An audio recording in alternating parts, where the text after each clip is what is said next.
Wow! Batman for the Nintendo Entertainment System. This game is awesome. One of the best games for the NES library. You start off with lame. What did you say? I said lame. What's your problem, guy? My problem is you're just another Nintendo who think Nintendo is this great invention. Why play Batman for the NES when you can play it on the Sega Genesis? Batman for the NES is just as good as the one for the Sega Genesis. Oh please, 16-bit graphics, blast processing, how can Nintendo compete? You want to put it to the test? NES Batman versus Sega Genesis Batman? Only if you're prepared to lose. Very well, this shall be the first of Sega versus Nintendo.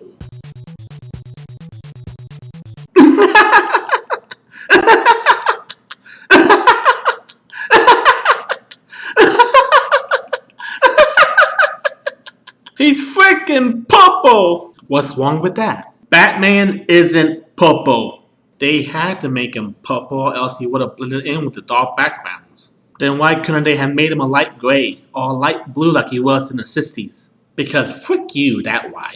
Anyway, NES Batman starts right off with fighting crooks and throwing various weapons, as well as your punch to take out enemies. You have two buttons, one to jump and one to punch or throw projectile weapons. You can also switch between weapons with the start button. I have to admit though that the game is very challenging right out of the gate. You'll be dying a lot through your first playthrough while trying to figure out the controls and what all you can do. In my first ever playthrough, it took me a minute to realize I even had projectiles to throw at enemies.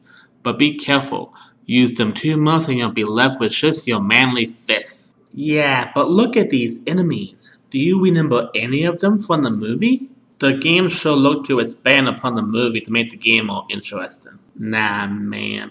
The game should be a reflection of the movie with stages and enemies that make sense. Move over and let me show you what I mean. Yeah, now we're going into 16-bit territory. For starters, Batman actually looked like Batman and managed to have dark backgrounds while still putting him in a black suit. You have three buttons, one more than the NES, so you have a button for jumping, hitting, and throwing your batarang. The levels are also more like the actual movie with the sheets and the factory where the Joker actually becomes the Joker, but it doesn't have as many projectile weapons like the NES version does. In the NES version, you have three projectiles to choose from. In the Genesis port, you only have one in your manly fist. Nice try, Nintendo, but in the Sega Genesis version, you have the grappling hook to get to higher places and a double jump. Not to mention, in this game, you can actually drive the Batmobile and fly the Batjet.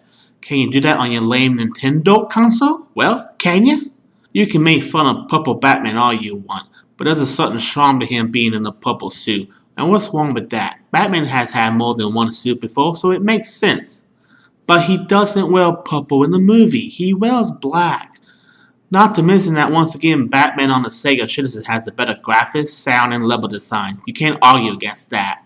But who wants to play a complete duplicate of the movie? The NES game introduces new enemies and concepts that kept the player on their toes, instead of just rehashing what you saw in the film.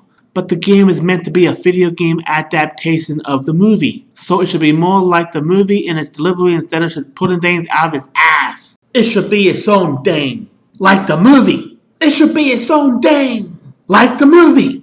God, you're just a brat. You're a Nintendo. Enough. It's obvious we're never going to agree on this, so we should let the audience decide. You're right.